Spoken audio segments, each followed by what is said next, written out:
Welcome to the technique polytechnic institute. আমি SN Basu.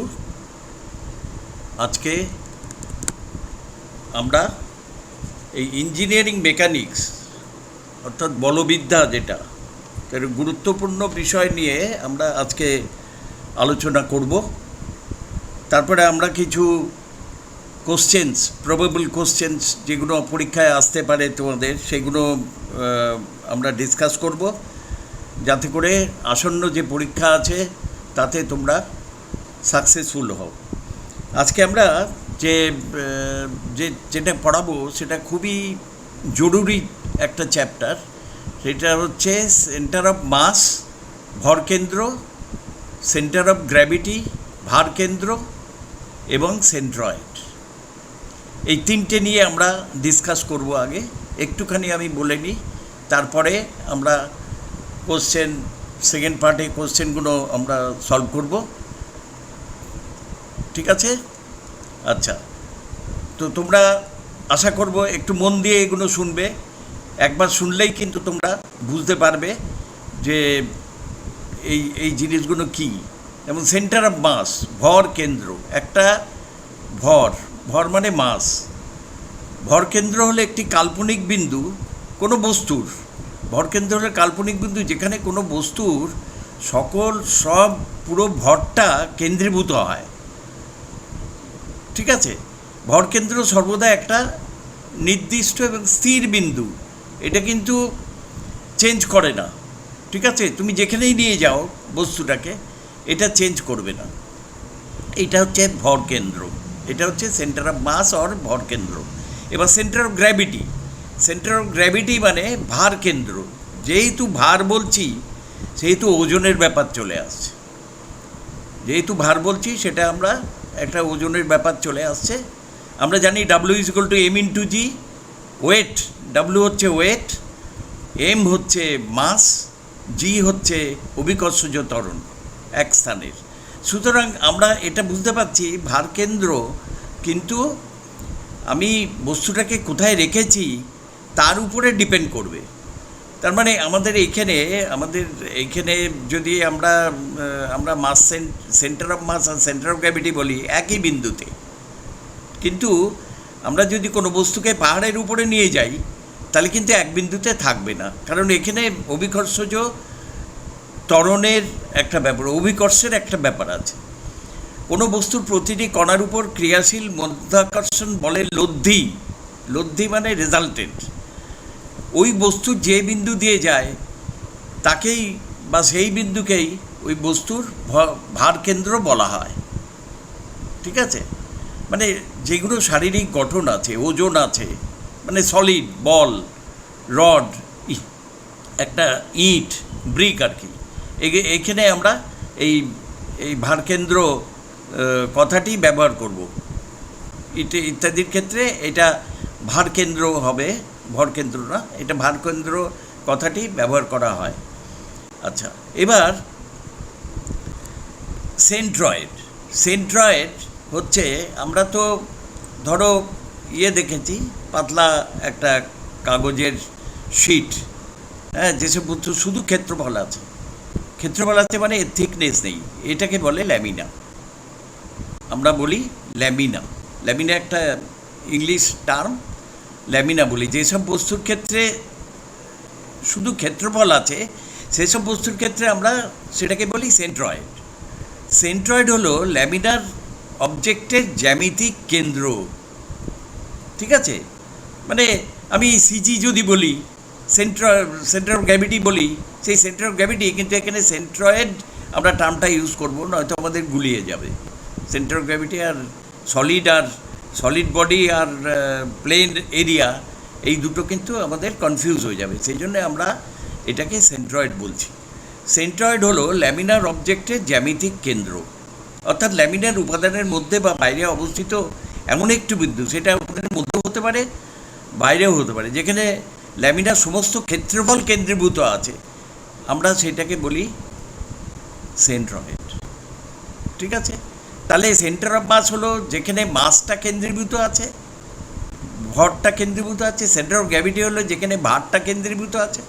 আর centroid হলো যেখানে আমাদের ক্ষেত্রফলে কেন্দ্রীভূত আছে, সমস্ত ল্যামিনার সমস্ত ক্ষেত্রফল কেন্দ্রীভূত আছে যে পয়েন্টটা, সেটাকে বলি আমরা সেন্ট্রয়েড।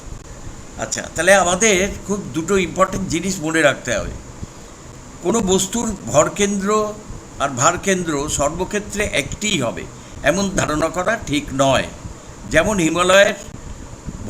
হিমালয়ে একটা বস্তুকে যদি নিয়ে যায় তাহলে সেখানে ভরকেন্দ্র আর ভারকেন্দ্র একই বিন্দু হবে না, আমি একটু আগেই বলেছি। আর ভরকেন্দ্র বা ভারকেন্দ্র সর্বদা বস্তুর উপাদানের মধ্যেই অবস্থিত হবে এমন কোনো কথা নেই। যেমন একটা বলয়, ফাঁপা গোলক বুঝতে পেরেছ? ফাঁপা গোলকের কোথায় থাকে? ভরকেন্দ্র মানে এর মধ্যে থাকবে না, উপাদানের মধ্যে, তার মেটেরিয়ালের মধ্যে থাকবে না, বাইরে থাকতে পারে। যেমন ফাঁপা গোলকের ভারকেন্দ্র তার সেন্টারে থাকবে, কেন্দ্রে থাকবে, সুতরাং সেখানে তো মেটেরিয়াল নেই। এইগুলো হচ্ছে আমাদের জানতে হবে। আচ্ছা, এবার আমরা কিছু তালিকা দেখব। সেই তালিকায় কিছু সুষম আকৃতির ল্যামিনার বেলায় আমরা কি বলবো? সেন্ট্রয়েড আমি বলেছি। আর ঘনবস্তুর বেলায় আমরা কি বলবো? ভারকেন্দ্র। এবং ঘনবস্তুর ভারকেন্দ্রের অবস্থান উল্লেখ করে আমি দেখাচ্ছি এখানে একটু লক্ষ্য করো। এই যে এইটা হচ্ছে সেন্ট্রয়েড, মানে ল্যামিনা, এগুলো সব ল্যামিনা। এটা একটা আয়তক্ষেত্র, ঠিক আছে, রেক্ট্যাঙ্গেল। এর কোথায় থাকবে? এইখান থেকে এর হাফে থাকবে, মানে বি বাই 2। এই যে এখান থেকে এটা বি বাই 2, আর এখান থেকে এইটা, এই যে এক্স বার আর ওয়াই বার দিয়েছি দেখতে পাচ্ছ, এইটা হচ্ছে D/2। এটা মনে রাখতে হবে। ট্রায়াঙ্গেলের কোথায় হবে? হাইটের 1/3 হবে। তার মানে এটা যদি H হয় তাহলে এইখান থেকে এই পর্যন্ত হচ্ছে H/3। আর এইটাকে যদি আমি ভূমি ধরি ত্রিভুজের, তাহলে এই দিকে হবে এই B/3। তার মানে B/3, আর এক্স বার হচ্ছে B/3, আর ওয়াই বার হচ্ছে H/3। ঠিক আছে, এটা মনে রাখতে হবে। 1/3 অফ হাইটে। সার্কেলের কোথায় থাকবে? আমরা সবাই বুঝতে পারছি সার্কেল একটা সার্কুলার ল্যামিনা, এটা কিন্তু সলিড না, এটা সার্কুলার ল্যামিনা। এই সার্কুলার ল্যামিনার কোথায় থাকবে? সার্কুলার ল্যামিনার সেন্টারে থাকবে, আর কিছু ভাবতে হবে না। আচ্ছা, এবার যদি সার্কেলটাকে কেটে দিই, তারপরে সেটাকে কি বলি আমরা? সেমি সার্কেল বলি। সেই সেমি সার্কেলের মানে অর্ধবৃত্ত আর কি। সেমি সার্কেলের এই বেস থেকে এই যে টোটাল নিচে যে বেসটা আছে, এই বেস থেকে কত উপরে থাকবে? এই লাইনের উপরেই থাকবে। বেস থেকে থাকবে 4r/3π। আর হচ্ছে এইটার রেডিয়াস। এটা কিন্তু মনে রাখতে হবে ভালো করে। 4r/3π, দেখো 4r/3π, ঠিক আছে? আচ্ছা, এটা মনে রাখবে। আচ্ছা, কোয়াড্রেন্ট অফ এ সার্কেল কী হবে? একটা যদি 1/4 করি, তাহলে এইখান থেকে 4r/3π, এখান থেকে 4r/3π। সুতরাং কোয়াড্রেন্টের বেলায় হয়ে গেল। আর ট্রাপিজিয়ামের বেলায় শুধু এটা মনে রাখো, সিডি ডিস্টেন্স H/3, এইটা হচ্ছে A আর এটা হচ্ছে B। H/3 2a+b/a+b। এই কটা ফর্মুলা এই ল্যামিনার জন্য আমাদের মনে রাখতে হবে। এবার আমরা সবাই বুঝতে পেরেছো। এবার আমরা ঘনবস্তুতেই চলে যাই। ঘনবস্তু মানে সলিড, রেগুলার সলিড, এই সবই রেগুলার। তারপরে দেখো, এটা একটা কিউবয়েড, একটা ব্রিকের মতো, ঠিক আছে? এই ব্রিকের কোথায় থাকবে? এই যে সলিড ডায়াগোনাল এর যে cross section, point of cross section of the solid diagonal, point of intersection of the solid ডায়াগোনালে থাকছে। রাইট সার্কুলার করে কোথায় থাকবে? এই বেস থেকে 1/4 হাইট। ট্রায়াঙ্গেলের বেলায় কী ছিল? H/3, এখানে হচ্ছে H/4। স্ফিয়ারের বেলায় কোথায় থাকবে? আমরা বুঝতেই পারছি সেন্টারে থাকবে। এখানে ভলিউম দেওয়া আছে, ভলিউমটা এক্ষুনি তোমাদের না দেখলেও হবে, তুমি শুধু সিজিগুলো দেখো। আচ্ছা, এবার হচ্ছে হেমিস্ফিয়ার মানে একটা স্ফিয়ারকে কেটে ফেলেছি। সেমি সার্কেল না, কিন্তু এটা হেমিস্ফিয়ার। এই বেস থেকে কত উপরে? এই যে এই ডিস্টেন্সটা হচ্ছে 3/8r, আর হচ্ছে রেডিয়াস অফ দ্য হেমিস্ফিয়ার। তার মানে 3/8r। সিলিন্ডারের কোথায় থাকবে?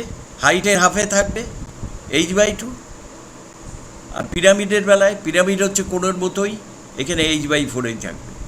এই কথা শুধু আমাদের খুব ভালো করে মনে রাখতে হবে, তাহলে কিন্তু আমরা যে কোনো প্রবলেম আমরা সলভ করতে পারব। আচ্ছা, এবার আমরা চলে যাব আমাদের প্রবলেম শিটে। আমাদের প্রবলেম শিটে চলে যাব। প্রবলেম শিটটা তোমরা, আমি দেখাচ্ছি তোমাদের প্রবলেম শিটটা। এর যার ভূমি পি, ভূমি এবং সমান বাহুদ্বয়ের প্রত্যেকটি কিউ, তাই হবে তো, সমদ্বিবাহু সমান বাহু দুটো কিউ হবে, ভারকেন্দ্র বাহু থেকে কত দূরে থাকবে। এখন এইটা করতে গেলে আমাদের সমদ্বিবাহু আর সমবাহু ত্রিভুজ একসঙ্গেই আমি বলছি একই রকম হবে। সেটা তোমরা এখানে দেখো, এই যে এটা সমদ্বিবাহু হতে পারে, সমবাহুও হতে পারে। এই সাইডগুলো এ দিয়ে আমি ডিনোট করেছি, আর পুরোটা এ, তাহলে হাফ করলে শীর্ষবিন্দু থেকে যদি লম্ব টানি তাহলে এটা a/2, এইটুক a/2। তাহলে এবার দেখো এই ট্রায়াঙ্গেলটায় যদি পিথাগোরাসের উপপাদ্য আমরা অ্যাপ্লাই করি, তাহলে কি হচ্ছে, h² = a² minus a/2 whole square. তাহলে h পেয়ে গেলাম, তাহলে হাইটটা পেয়ে গেলাম। এইভাবে যে কোনো ট্রায়াঙ্গেল থাকুক, সমবাহু হোক সমদ্বিবাহু হোক, হাইটটা এইভাবে বের করে নিতে হবে। বের করে তাহলে আমরা জানি ত্রিভুজের ভর কেন্দ্র কত দূরে, দূরত্ব এখান থেকে কত দূরে, মানে সেন্ট্রয়েড, এটা সেন্ট্রয়েড বলবো এটা, কারণ এটা ল্যাবিনা, সেটা হচ্ছে 1/3 অফ যেটা হাইটের।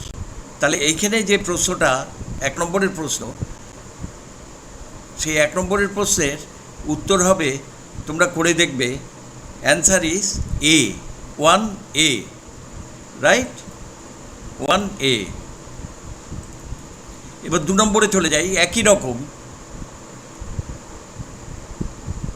এ বাহু বিশিষ্ট সমবাহু ত্রিভুজের ভারকেন্দ্র যে কোনো বাহু থেকে কত দূরে থাকবে, একই হবে, যে কোনো বাহু থেকে করলে সমবাহু ত্রিভুজ বলেছে, তাহলে এইটা হবে, করে দেখবে, এই অ্যান্সার হবে সি, 2 সি, এইটা হচ্ছে কারেক্ট অ্যান্সার এইটা। আচ্ছা, এবার 3 নম্বরে চলে যাই। আর ব্যাসার্ধের অর্ধবৃত্তের ভারকেন্দ্রের ভূমি থেকে কত দূরে অবস্থিত থাকবে। যদিও এখানে আমরা বারবার ভারকেন্দ্র বলছি, কিন্তু অ্যাকচুয়ালি এটা কিন্তু সেন্ট্রয়েড, কারণ এইগুলো সবই কিন্তু একটা ল্যামিনা ক্ষেত্রফলের, ঠিক আছে, সুষম ক্ষেত্রফল এগুলো। তাহলে আর ব্যাসার্ধের অর্ধবৃত্তের ভারকেন্দ্রের ভূমি থেকে কত দূরে থাকবে তোমরা জানো, আগেই বলেছি আমি, 4r/3π, তার মানে 3-এর হবে উত্তর হবে বি, ঠিক আছে, 3-এর উত্তর হবে বি। এগুলো জাস্ট ফর্মুলা মনে রাখলেই তোমরা অ্যান্সার করতে পারবে। 4-এর ট্রাপিজিয়ামের কী হবে, ট্রাপিজিয়ামের b+2a / b+a, ট্রাপিজিয়ামের কী হবে, b+2a / b+a ইন্টু h/3, এইটাই তো হবে, তাই না, ফর্মুলা এইটাই ছিল। তাহলে 4-এর হবে বি। এবার 5-এরটা দেখো, এইচ উচ্চতা ত্রিভুজাকৃতি ক্ষেত্রে ভারকেন্দ্রের অবস্থান ভূমি থেকে কত উপরে, h/3, একদম মুখস্থ। এগুলো মুখস্থ করলেই তোমার কিন্তু অনেক অ্যান্সার করতে পারছো তোমরা। এবার হচ্ছে নাম্বার 6, তাহলে 5-এর অ্যান্সার হচ্ছে এ। এবার 6-এ চলে যাই আমরা। আর ব্যাসার্ধের এই উচ্চতা বিশিষ্ট একটি লম্বা বৃত্তাকার শঙ্কুর ভারকেন্দ্র ভূমি থেকে উলম্ব অক্ষরেখা বরাবর কত উচ্চতায়, সবাই জানে h/4। এইটা হলো সলিড হয়ে গেল। এবার ঘন বস্তু হয়ে গেল, কিন্তু এতক্ষণ কিন্তু আমাদের ল্যামিনা ছিল, 6 থেকে কিন্তু ঘনবস্তু হয়ে গেল। তাহলে এখানে দেখো h/4 হয়ে গেল। ঠিক আছে, এইটা হয়ে 6-এর সি। এবার 8, 7, 7-এর কী হবে? 7-এর তোমরা বলো। 2r ব্যাসার্ধের একটি বৃত্তাকার ডিস্ক থেকে একটি বৃত্তাকার গর্ত এমনভাবে কাটা হলো যে গর্তটির ব্যাস ডিস্কটির ব্যাসার্ধের সমান হয়। ছেদটির ভারকেন্দ্র অবস্থিত হবে কোথায়? তার মানে এমনভাবে কাটা হলো, একটা সার্কেল থেকে, একটা সার্কেল আছে, ধরো ডায়ামিটার ডি, রেডিয়াস আর, ওই আর রেডিয়াসে ওই ব্যাস করে আরেকটা সার্কেল টানা হলো, সেই রকমই বলেছে। তাহলে ডিস্কটির কেন্দ্রে হতে পারে না, ডিস্ক গর্তটির কেন্দ্রে হতে পারে না, ডিস্কের পার্থিব অংশের কোনো এক স্থানে এইটা হতে পারে, আর ডিটা হচ্ছে গর্তটির কোনো এক স্থানে হবে না। তাহলে সিটাই হচ্ছে কারেক্ট অ্যান্সার, 7-এর সি, মানে ওই মেটেরিয়ালের উপরে থাকবে। 7-এর সি, ডিস্কের পার্থিব অংশের কোনো এক স্থানে থাকবে। এবার 8 নম্বরে চলে যাই। 8 নম্বরে হলো কি? ড্যাশ হলো এমন একটি বিন্দু যেখানে সমস্ত ভার কেন্দ্রীভূত আছে বলে মনে করা হয়। সেটা কি হবে? অবভিয়াসলি ভার কেন্দ্র, এ তো বোঝাই যাচ্ছে। আর এবার চলে যাই 9 নম্বরে। 9 নম্বরেরটা কী হবে? নিশ্চয়ই বি হবে 9 নম্বরটা, 9-এর বি হবে। ভর আছে, ভর কেন্দ্র, এই যে ভর, ঠিক আছে। এবার দেখো 10 নম্বরে ল্যামিনার আবার কি দিয়েছে। ল্যামিনা বা পাথের যে বিন্দুতে সমস্ত দৈর্ঘ্য, ক্ষেত্রফল বা আয়তন কেন্দ্রীভূত থাকে আছে বলে মনে করা হয় তাকে কি বলে? খুব সোজা, বলো। Centroid, right. 10-এর সি, সেন্ট্রয়েড। 11, ল্যামিনা বা পাথের ভরকেন্দ্র বা ভারকেন্দ্র বলতে সেন্ট্রয়েডই বুঝায়। 11টা কি হবে? সত্য না মিথ্যা? রাইট, সত্য। তাহলে 11 রে, ঠিক আছে, 11 রে। এবার to the question number 12। Question number 12-এ কী আছে? লম্ব বৃত্তাকার শঙ্কুর ভারকেন্দ্র তার অক্ষকে কত অনুপাতে বিভক্ত করে? কোনটা কারেক্ট মনে হচ্ছে? 1:4:1, তাই তো? তার মানে সিটাই কারেক্ট, 12-র সি, 12-র সি। কারণ আমরা জানি যে শঙ্কুর ভূমি থেকে কত উপরে থাকে? 1/4 হাইটে থাকে, তাহলে 4:1-এ ভাগ করেছে। আচ্ছা, এবার 13 নম্বরে যাই। ত্রিভুজের সেন্ট্রয়েড হলো সেই বিন্দু যেখানে মধ্যমাত্রয় পরস্পরকে ছেদ করে, বাহুগুলির লম্ব সমদ্বিখণ্ডকদ্বয় পরস্পরকে ছেদ করে, কোণগুলি অন্তর্দ্বিখণ্ডকত্রয় পরস্পরকে ছেদ করে। এর মধ্যে আমরা পরিষ্কার বুঝতে পারছি যে 13-র এ হচ্ছে কারেক্ট অ্যান্সার। 13-র এ, প্লিজ নোট ডাউন, 13-র এ। আচ্ছা, এবার 14-এ যাই।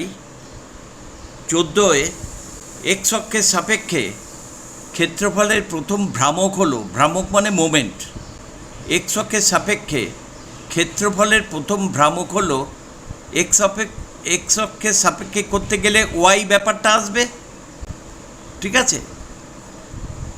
এক্স অক্ষের সাপেক্ষে করতে গেলে আমার ওয়াইটা আসবে, তাহলে এখানে কারেক্ট অ্যান্সার হচ্ছে বি। 14-র কারেক্ট অ্যান্সার হচ্ছে বি। আচ্ছা, এবার 15-এ যাই। যদি কোনো সমতল ক্ষেত্র কোনো অক্ষ সাপেক্ষে দ্বিপার্শ্বীয়ভাবে প্রতিসম হয়, তাহলে ক্ষেত্রটি সেন্ট্রয়েডের অবস্থান হবে কোথায় হবে?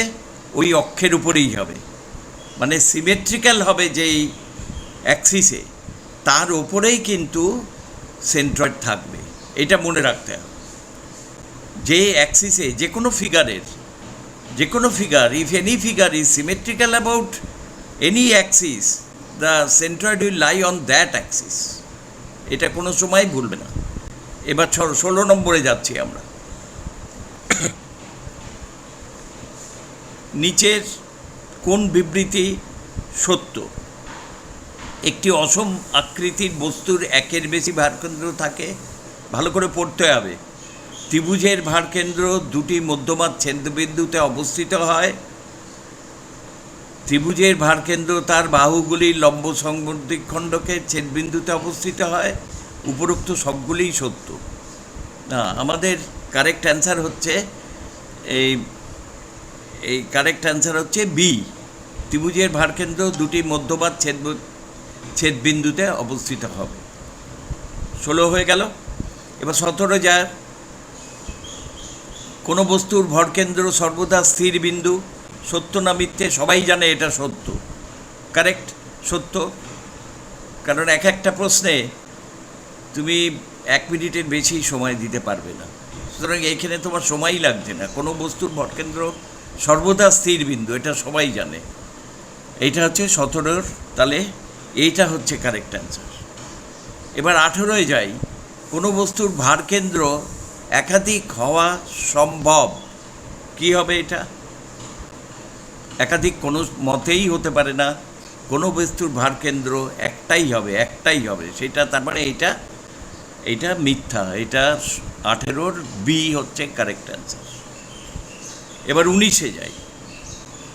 কোনো বস্তুর ভারকেন্দ্র ও ভরকেন্দ্র অভিন্ন বিন্দু, দুইটি পৃথক বিন্দু হতে পারে। এ আর বি দুটোই ঠিক, কোনোটাই ঠিক নয়। তার মানে অভিন্ন বিন্দু হতে পারে, দুটি পৃথক বিন্দুও হতে পারে। তার মানে এ আর বি এই দুটো ঠিক।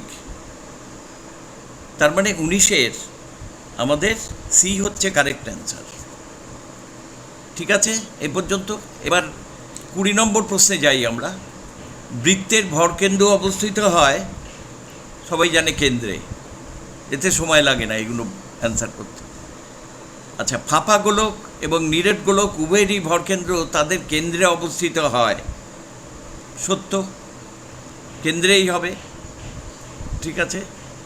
এবার 22 নম্বর প্রশ্ন। অপ্রতিসম বস্তুর ভারকেন্দ্রের অবস্থান দুটি নির্দেশ অক্ষের সাপেক্ষে নির্ণয় করা হয়। এর মানে হচ্ছে ইরেগুলার যেগুলো শেপ আছে সেইখানে আমাদের ভরকেন্দ্র বা ভারকেন্দ্র যদি বের করতে যাই, মানে সেন্ট্রয়েড হবে, অথবা সলিড হলে ভারকেন্দ্র হবে, সেইখানে অক্ষের সাপেক্ষে দুটি নির্দেশ অক্ষের সাপেক্ষে নির্ণয় করা হয়। এটা সত্য। দুটোই করতে হবে আমার, কারণ একটাতেও সেটা প্রতিসম না, একটাতেও সিমেট্রিক্যাল না, সেই জন্য দুটোই বার করতে হবে। সত্য। 23 নম্বর। ত্রিভুজের উচ্চতা 21 সেন্টিমিটার। তার ভারকেন্দ্র শীর্ষবিন্দু থেকে কত দূরে অবস্থিত থাকবে? কি মনে হচ্ছে? শীর্ষবিন্দু থেকে চেয়েছে, ভূমি থেকে চাইনি, কিন্তু এটা ভালো করে বুঝতে হবে। ভূমি থেকে হলে 1/3 হাইট হবে, 1/3 × 21, তাহলে কত হয়? 1-এর 3, 21কে 3 দিয়ে ভাগ করলে 7। তাহলে বাকিটা কত থাকছে? পুরো হাইটটা হচ্ছে 21, 7 বাদ দিলে কত হয়? 14। তাহলে 23-এর শীর্ষবিন্দু থেকে তার ভারকেন্দ্র 14 সেন্টিমিটার দূরে আছে। 14 সেন্টিমিটারটা কারেক্ট, তার মানে সিটা কারেক্ট। 23-এ সি। আচ্ছা, এবার 24।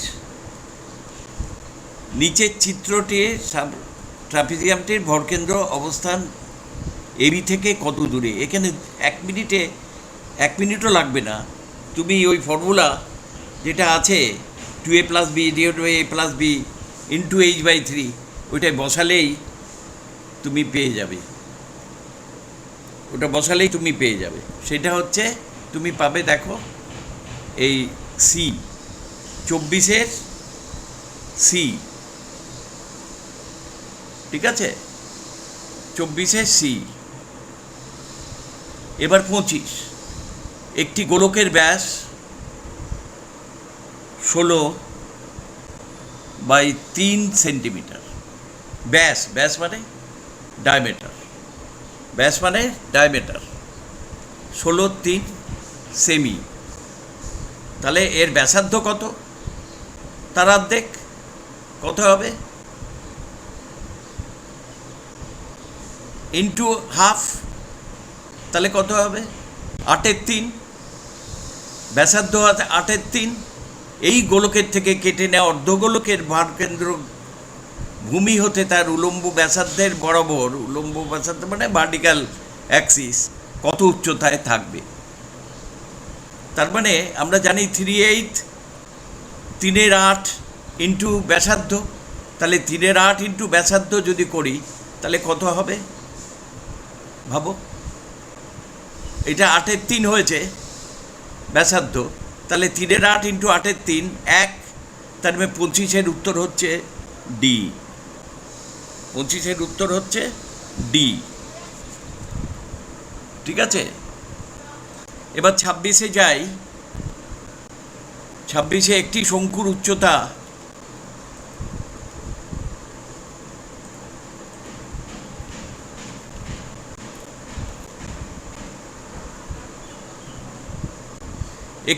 উচ্চতা তার ভূমির ব্যাসার্ধের দ্বিগুণ। H is equal to 2 into R. H হচ্ছে হাইট, উচ্চতা। ভূমির ব্যাসার্ধ যদি আর হয় তাহলে H is equal to 2 into R. তার মানে ব্যাসার্ধ 2 দিয়ে দিয়েছে, তার মানে 2 ইন্টু 2, তার মানে 4। একটি শঙ্কুর উচ্চতা তার ভূমির ব্যাসার্ধের দ্বিগুণ। ভূমির ব্যাসার্ধ 2 সেন্টিমিটার, তাহলে উচ্চতার কত হলো? ভূমি হতে কেন্দ্রীয় অক্ষ বরাবর শঙ্কুটির ভারকেন্দ্র কত? তাহলে 4 হলো তো। কত হলো? একটি শঙ্কুর উচ্চতা ভূমির ব্যাসার্ধের দ্বিগুণ, উচ্চতা হলো 4, ভূমির ব্যাসার্ধ উচ্চতা 4, তাহলে 1/4, 4-এর 1/4 সেটা কত হবে? 1। তার মানে 26-এর অ্যান্সার হচ্ছে এ। 26-এর অ্যান্সার হচ্ছে এ। ঠিক আছে এ পর্যন্ত। এবার আমরা 27 নম্বর প্রশ্নে যাই। 27 নম্বর প্রশ্নে একটা টি আঁকা আছে, টি সেকশন। হ্যাঁ, টি এর উপরের যে পোর্শনটা, হরাইজন্টাল যে পোর্শনটা, এটাকে বলে ফ্লেঞ্জ, আর এই যে ভার্টিক্যাল পোর্শনটা এটাকে বলে ওয়েভ। এবার বলছে যে ভারকেন্দ্রের অবস্থান কোথায় হবে। এই টি যে সেকশনটা, এটা একটু বোঝার দরকার আছে। টি সেকশনটা আমি তোমাদের বোঝাচ্ছি, দেখো। আর একটা আমি দিয়ে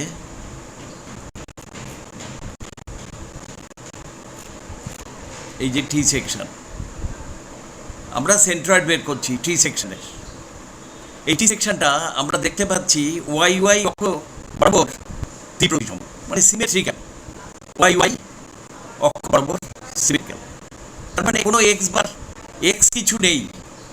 হ্যাঁ, শুধু এখানে আমাদের বের করতে হবে। আমরা এই বটনটাকে যদি রেফারেন্স ধরি তাহলে এক্ষেত্রে যে এই সিজি পর্যন্ত ডিস্টেন্সটা, এটা হচ্ছে ওয়াই বার। তাহলে এখানে সব মাপগুলো দেওয়া আছে। ঠিক আছে, এই ফ্লেঞ্জের মাপ, ফ্লেঞ্জের উইডথ হচ্ছে বি, থিকনেস হচ্ছে এস, ওয়েভের দেখো এখান থেকে এই পর্যন্ত। হ্যাঁ, তার মানে ডি থেকে একটু বাদ দিয়ে আমি ওয়েভ লেন্থ পাবো। ঠিক আছে, তাহলে আমাদের ফর্মুলাটা হচ্ছে ওয়াই বার বের করতে হবে আমাদের, কারণ এক্স বার 0, এক্স বার কিছু নেই। ওয়াই বার বার করতে হবে, যেহেতু সিমেট্রিক্যাল ওয়াই অ্যাক্সিস। তারপর CG will lie on Y axis. আমি বলেছি যে সিমেট্রিক্যাল সিজিটা ওই অ্যাক্সিসের উপরেই থাকবে। তাহলে Y bar is equal to a1y1 plus a2y2 plus a3y3 divided by a1 plus a2 plus a3। এখানে a1 মানে এরিয়া, এইটার এরিয়া, উপরের এই যে পোর্শনটা, এই ফ্লেঞ্জ যেটা বলেছি আমি, এইটার এরিয়া। লেন্থ ইন্টু ব্রেথ, দৈর্ঘ্য প্রস্থ, বি ইন্টু এস। আর এই নিচের পোর্শনটার এরিয়া কত, এই লেন্থ কত, এই পুরোটা ডি। এই এসটা বাদ দিলে এই লেন্থটা হচ্ছে ডি মাইনাস এস, তার সঙ্গে টি দিয়ে যদি গুণ করি তাহলে এর ক্ষেত্রফল পেয়ে গেলাম। এই যে দেখো a1 b into S into D minus S into T. তাহলে কি দেখা গেল, আচ্ছা ওয়াই ওয়ান ডিস্টেন্সটা হচ্ছে এই যে উপরে যে রেঞ্জটা আছে তার একটা সিজি আছে, সেটা কোথায়? সেটা এস এর অর্ধেক, এই যে এস, এই এস এর হাফ, তাই তো। আর আমাদের যে ওয়াই ওয়ান, এই যে রেফারেন্স আমরা এটা নিয়েছি, এখান থেকে ওই সি পর্যন্ত চলে যাও, তাহলে ওয়াই ওয়ান পেয়ে যাবে। একদম বটম থেকে, একদম তলা থেকে, নিচে থেকে এই 1 নম্বরের সিজি পর্যন্ত যাও, তাহলে সেটা যেতে গেলে কত হবে? এই ডি থেকে যদি এস বাই টু বাদ দিই, তাহলে সেই ডিস্টেন্সটা পেয়ে গেলাম। ঠিক আছে, পুরোটা ডি, এইটুকু এস বাই টু, তাহলে এইখান থেকে এই পর্যন্ত বটম পর্যন্ত D minus S by two. And Y two, এই যে ফিকটা ওয়েভটা শুভাবো, ওয়েভের হাইট কত? ওয়েভের হাইট হচ্ছে D minus S. D minus S হচ্ছে এখান থেকে পর্যন্ত, এর আগে থাকবে উচ্চতায়, তাহলে D minus S by two. এবার আমি যদি এখানে বসে দিই ফর্মুলার মধ্যে, we can get the value of Y bar. It is very simple, তোমরা করে দেখবে এটা। আচ্ছা, এবার আমরা বলছি যে 27 নম্বরে তোমরা করে মিলিয়ে নেবে, এই বিটা হচ্ছে কারেক্ট অ্যান্সার, বি 27 নম্বরের বি। আচ্ছা, এবার আমরা 28-এ যাই। 28-এরটাও আমরা সিমিলারলি আমরা এক্সপ্লেন করতে পারি, একটু হিন্টস দিতে পারি। এটা একটা চ্যানেল, এটাকে কি বলে? C section, channel section. এই যে চ্যানেল সেকশন এখানে দেখ,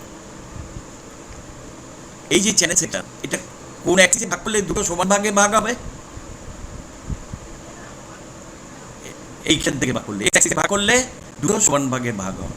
তার মানে আমি কি বলেছি, যে ভারকেন্দ্রটা বা সেন্ট্রয়েডটা ওই এক্স অ্যাক্সিসের উপরে থাকবে, এক্স অ্যাক্সিসের উপরে থাকবে। কত দূরে থাকবে? তাহলে আমরা এইটাতে এখান থেকে যদি রেফারেন্স দিই, এখান থেকে এই ডিস্টেন্সটা বার করতে হবে। সেটা হচ্ছে এক্স বার। আমি এখানে এক্স দিয়ে দেখিয়েছি, এক্স বার আমাকে এখানে বার করতে হবে। ঠিক আছে, এখানে কটা ফিগার আছে আমি ভাগ করে দিলাম, এখানে ভাগ করে দিলাম 1, এটা ভাগ করে দিলাম 2, আর এটা 3। তাহলে 1 নম্বরের এটা আমরা বের করতে পারবো। এ আছে দেখো 30 ইন্টু 15, 1 নম্বরের এরিয়া, 3 নম্বরের এরিয়া 1, এটা 3, আর মাঝখানে এইটা হচ্ছে 2। 2টা কত হচ্ছে? 100 থেকে 15, 30 বাদ দাও 70 ইন্টু 15, এটা হচ্ছে এর ক্ষেত্রফল। ঠিক আছে, বোঝা গেছে? এবার x1 কত? রেফারেন্স লাইন কোনটা? একদম বাঁ দিকে। এখান থেকে x1 কত? তাহলে এর সিজি পর্যন্ত যাও। এটা টোটাল যে লেন্থ আছে কত আছে? 50। 50 তো 50 না 30? 50। 50 ইন্টু 50, 50-এর অর্ধেক হচ্ছে 25, 50-এর অর্ধেক হচ্ছে 25। তাহলে x1 হচ্ছে 25, x0 25, আর এইটা আছে 15, তার মানে x2 হবে 15/2, তার মানে 7.5। এবার আমি যদি এখানে বসিয়ে দিই, আমরা কিন্তু এটা পেয়ে যাব। দেখো এরিয়াটা, প্রথম 1 নম্বরের এরিয়াটা আমি এটা 30 দেখছিলাম, এটা 50, কিন্তু 50 ইন্টু 15, 15 হচ্ছে থিকনেস। হয়ে গেল। এবার আমরা চলে যাই 29 নম্বরে। 29 নম্বরে কি বলেছে? নিচের চিত্রে ছায়াবৃত্ত অংশটি ধাতব পাত নির্দেশ করে। পাত্রীর ভরকেন্দ্রের অবস্থান হবে পাত্রীর ধাতব উপাদানের মধ্যে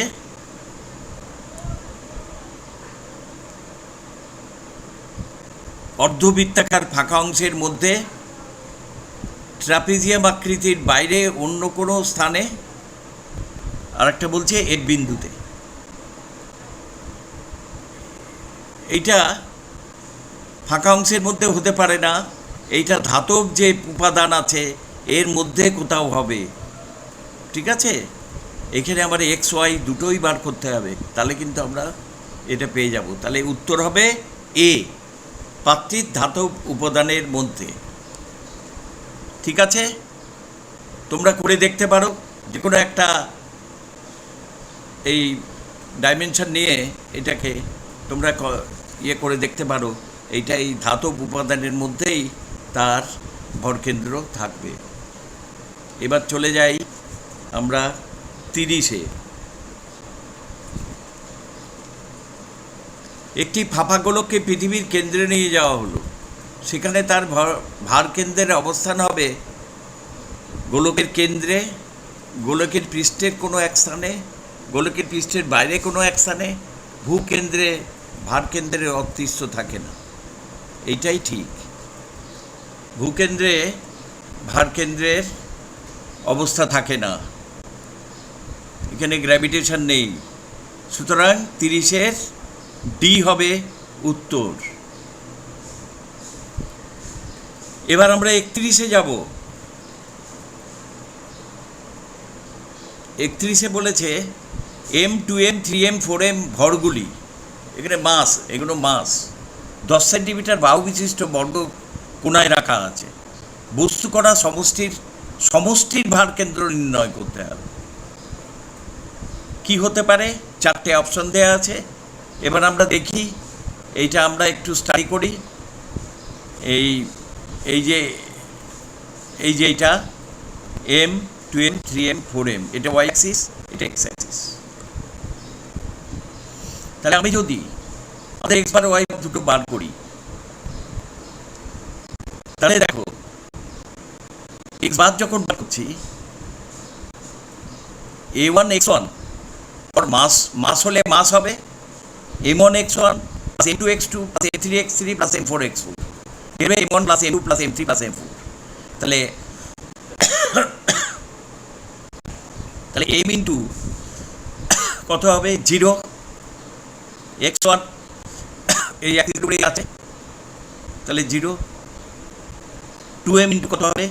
10 হবে, এই যে এটা 10 বলিয়েছে।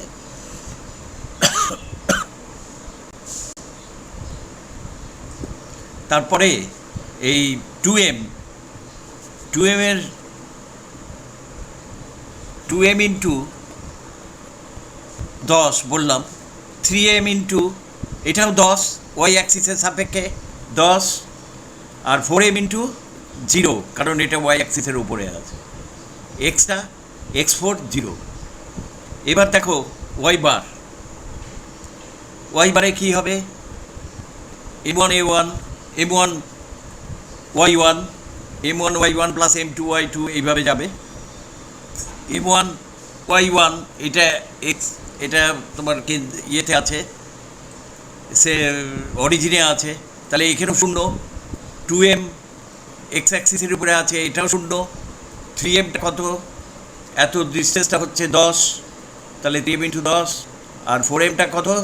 এখান থেকে এক্স অ্যাক্সিসের ডিস্টেন্স হচ্ছে 10 ইন্টু 10, তাহলে 5 মিটার। 5M আর 7M বেরোচ্ছে, ঠিক আছে?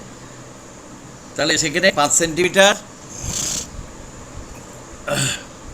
কার থেকে একবার।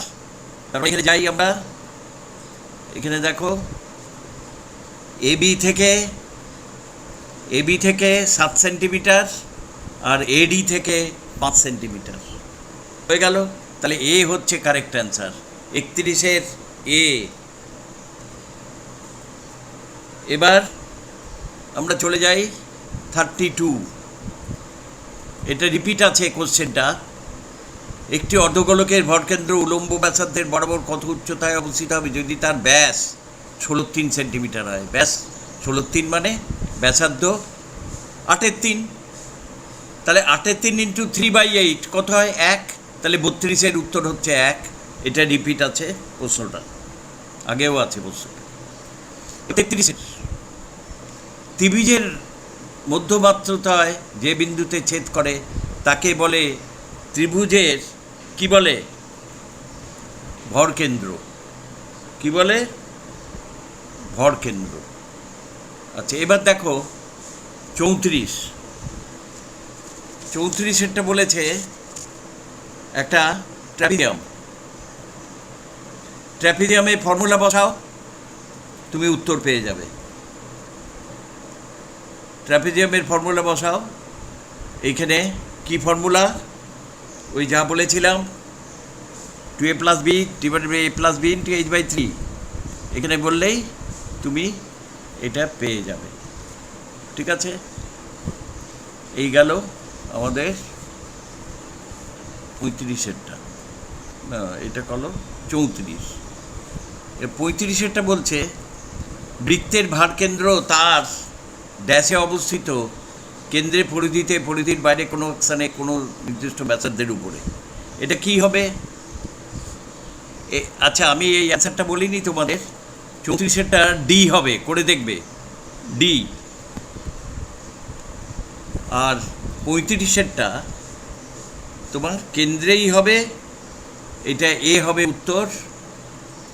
ঠিক আছে, আজকের মতো এখানেই আমি শেষ করলাম। আবার পরে তোমাদের সঙ্গে মিট করব। সবাই ভালো থাকবে। All the best. Thank you.